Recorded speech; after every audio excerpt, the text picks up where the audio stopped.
So the work I will present today is a joint work with Anna-Laura Stingo, who will soon be in École Polytechnique. The idea of considering additional dimension in the space-time was found is actually a very ancient idea. It can be found in the work of Kaluza and Klein in the 20s. What they do is they consider a 5-dimensional Lorentzian manifold of the form M times U1, where M is a 3+1 dimensional manifold, equipped with the metric G, which is symmetric in the U1 direction. So such a metric can be written under this form. Here, G alpha beta is the Lorentzian metric on M. Phi is a scalar, and A alpha is a 1 form.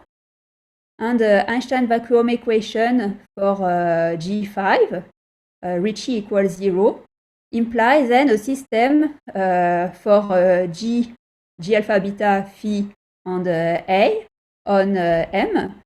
And this system is in fact Einstein coupled to a Maxwell equation on the scalar field. So I wrote the equation here. So you have to introduce the two forms associated to A, F alpha beta, to see Maxwell equation. But that's so we will not use this formulation afterward, but I think it's something very nice to notice. So very importantly, there is a trivial solution to this problem, which is in fact just Minkowski spacetime in R4+1 compactified in one direction. Some generalization of this were very later found by Kerner in 1968. What he did was to consider a spacetime of dimension 4 plus d, which is invariant under the action of a compactly grouped G of dimension d. Then Einstein vacuum equation for the metric G tilde in 4 plus d dimension reduced to a system coupling Einstein equation to Yang-Mills equation in 4 dimensions. So if someone could explain me why this is not the end of the story, I would be very happy, because for me it seems something very elegant, but okay. From what I understand, the trivial solution to this problem is a more complicated issue. You cannot just compactify Minkowski with any compactly group acting on it. Okay.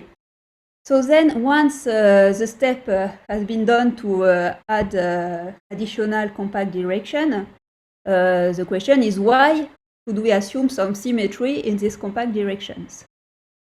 So to understand what happened, let us consider a simpler problem. For instance, on R3+1 times U1, and equipped with a metric which is Minkowski metric plus R squared dy squared. And we consider just the wave equation d'Alembertian of phi in the metric G is equal to 0. So then we can do a Fourier series expansion with respect to the coordinate on U1. So we can just write phi equals sum of phi k. And the phi k satisfies then a wave equation on the base space R3+1 minus k squared over R squared phi k. So they satisfy a Klein-Gordon equation with masses k squared over R squared. So physically, it's more relevant to assume that R is very small, and then the energy of the mode is very big, or maybe too big to be observed in nature. But nonetheless, we can ask the mathematical question, which is the nonlinear stability of trivial solution under perturbation on the compact direction, non-symmetric perturbation. So the setting to study such a problem is, of course, the Cauchy problem for Einstein equation, which I briefly recall here.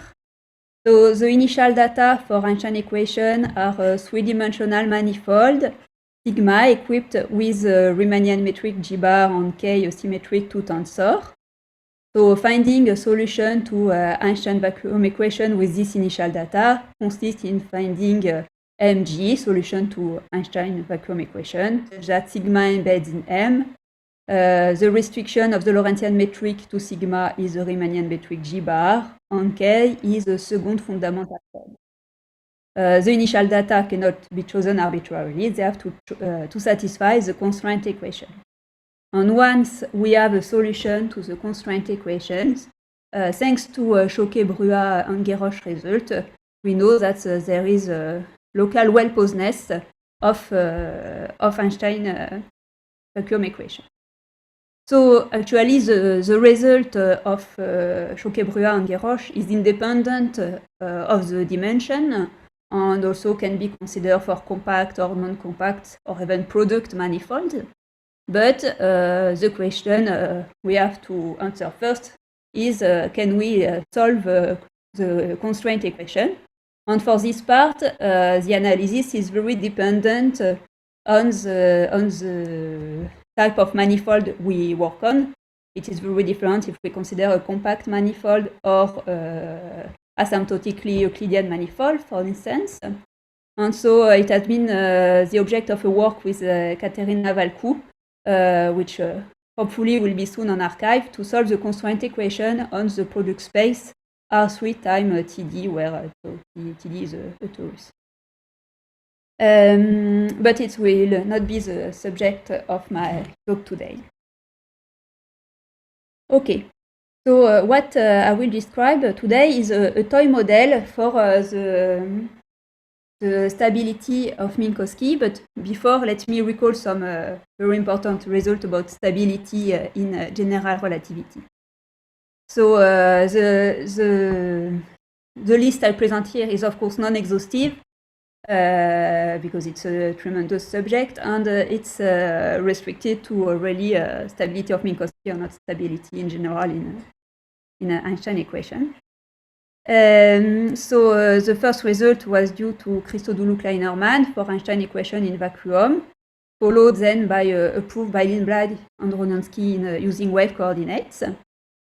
Let me also mention a result by Wyatt for Kaluza-Klein spacetime. So more precisely, what she did was to adapt the proof of Lindblad and Ronionsky to the system which I presented here, for which a trivial solution is G alpha beta equals the Minkowski metric, phi equals 0, and A alpha equal to 0. And very recent, also, yes, for there have been some results for Einstein-Klein-Gordon equation. It is something which is very important for us because, as we saw before, by doing a Fourier decomposition, we make on the compact direction, we make appear Klein-Gordon equations. So for Einstein-Klein-Gordon, there have been some results about the stability of Minkowski by Le Floch and Ma and by Wang. And also, it's not stability of Minkowski, but a related result, which is very recent, is by Anderson, Blue, Wyatt, and Yao. And they prove the stability of spacetime of the form Rn+1 times K, where K is a compact manifold equipped with a metric which is Ricci flat. So the solution of the form M plus K is then a solution to the Einstein equation if K is Ricci flat and M is the Minkowski metric. And they prove the stability in dimension n greater than 9. And of course, they conjecture that the result should be true for n greater than 3, which is a more physical context. Okay, so let's now I will present the toy model we study, and I hope to convince you that it's an interesting toy model. So we considered Einstein equation in wave coordinates. So in wave coordinates, the equation can be written as a system of quasi-linear wave equation for the metric component G mu nu. On the right-hand side, we have P mu nu, which is a quadratic form with a weak null structure. So I will explain at the end of the slide what is the null structure if you don't know it. And the quasi-linear term also have some structure, and this structure can be seen by using, in addition to the equation, the wave coordinate condition. And so the model we will consider on R1 plus 3 times mu1 will be that we will, for the semilinear part, we will only keep the quasi-linear, the null forms. And on the left-hand side, since we want to just to study a model which is not Einstein, to be familiarized with product spaces, we will keep only a quasi-linear term which can be studied without having to assume, in addition, some additional condition to get the desired structure. So we kept only the quasi-linear term of the form u times 2 derivative of u in the y direction, where y is the coordinate on u1. In the following, x will always be the coordinate on R3, and y the coordinate in u1. So we considered a system of this form, where Q has the null structure, which means that it is a linear combination of null forms, which are this. Okay, so the result is the following. So we consider small, sufficiently regular, and with small, sufficiently regular data with polynomial decay at infinity. So more precisely, we take data in H5 with this polynomial decay. Here alpha is greater than 1. And we assume that this norm is smaller than some epsilon.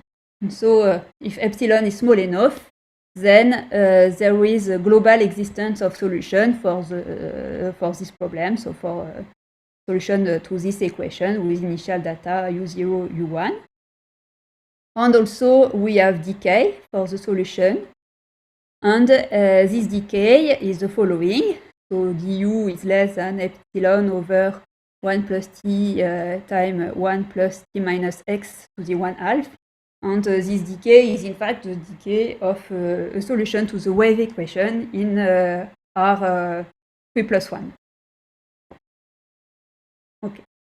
So in the remaining of the talk, I will give you some ideas of the proof. So the proof is based on the vector field method. So in the vector field method, first you look for vector fields which commute with your equation. So the operator we consider for the moment is just the wave operator on the product space. And we remark that it commutes with the translation d over dt, d over dx, d over dy. And also it commutes with the rotation on the boost of R3 plus 1. But very importantly, it does not commute with the scaling vector field t dt plus r dr. So then the general method to show global well-posedness with the vector field method is via a bootstrap argument. So we assume that up to time t we have some sorry, the L2 norm of y vector field z applied to your solution u is less than some constant time epsilon, with a number, fixed number of vector field that you apply. And then, thanks to a Klein-Norman-Sobolev inequality, from such an estimate, you can recover some pointwise decay for du. And then, thanks to the pointwise decay for du you have obtained, you can improve your bootstrap assumption, which was this one, by performing an energy estimate. And once you have done it, you have proved global existence of the solution. So in a lot of applications, in fact, you have to refine a little this scheme. First of all, it may not be possible to propagate uniform L2 estimate for your solutions. There may be some growth, and it will be the case in our problem. There will be some logarithmic growth in T. So the use of Kleiner-Mann-Sobolev inequality may be more complicated when you don't have commutation with all the vector fields of Minkowski. And also you may need additional pointwise estimate, like L infinity estimate for your solution.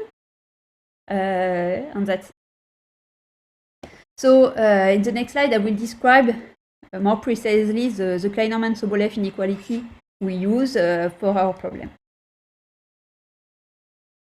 So in fact, the fact that the equation do not commute with the scaling vector field but only with the translation and the rotation and boost is something which is already the case for Klein-Gordon equation, and some strategy have already been found by a lot of people to overcome this difficulty. And this strategy, in fact, is to work, instead of working on an Euclidean foliation, to work in an hyperboloid foliation. So hyperboloid are the set of t on x such that t square minus x square is constant. So this hyperboloid, they foliate the inside of a light cone. So this forced people to work with initial data which are compactly supported. And on the hyperboloid, what is nice is that there is a Kleiner-Mann-Sobolev inequality, which says that you can estimate a function by c over t to the 3/2, because we are in 3 dimensions, time the L2 norm of up to 2 vector field applied to F. Here I wrote 3 because it's an easy adaptation of the Kleiner-Mann-Sobolev inequality in the case where you have an additional direction y, which is compact here, but which does not appear in the definition of the hyperboloid. Okay, so this is what can be used to recover decay for the solution inside the light cone. In the exterior of the light cone, however, we have to do something different. So instead, we consider just foliation by Euclidean hypersurfaces. So we consider we call sigma tx the set of txy with x greater than t. So again, the definition doesn't depend on the y, just the direction y is just added in the same way everywhere. And then we can find the estimate of the following form. So which gave for f a decay in 1 over x time also some plus a decay in x minus t, where the factor x minus t is coherent with the factor that you add on your energy estimate. So the fact to work with weight, so this kind of weight is very compatible with the wave equation, and it is very nice, in fact, to introduce this kind of weight in the exterior because it gives you some integrated L2 estimate for tangential derivative, and also, very importantly, for the derivative dy. And this integrated L2 estimate allow you to recover more decay for some components, because otherwise we are limited to this decay, which is already this because it's the decay of a solution to the wave equation. Already. Okay, so I will not enter too much into detail on the proof, but let me just add something still. So this the strategy I described before. For the moment, I have not done any decomposition of the solution and try to work only with estimate on R3 plus 1 time S1 time U1. But in fact, it's not sufficient. We cannot work only with Klein-Norman-Sobolev inequalities. And to do more, we have at some point to decompose our solution. But we try to decompose it only like the mean value with respect to S1, so something which does not depend on the additional dimension, and U minus the mean value. So U bar, which is the integral over S1 of U, satisfies a wave equation on R3 plus 1. So then we can use all the tools we have for wave equation, so like the conformal energy, for instance, or specific L infinity estimate for the wave equation, which allow to get sharper decay for ZU bar. And in the contrary, U minus U bar, so it can be seen, if you want, as the sum of all the Fourier mode, non-zero Fourier mode of U who satisfy Klein-Gordon equation. But even without doing this decomposition, we can recover for it a Klein-Gordon behavior by using, for instance, just the Poincaré inequality on S1, which allow to estimate U minus U bar by the dy derivative of it, and use, for instance, in the exterior the integrated decay I was talking about that you obtain in addition when you use this kind of weight.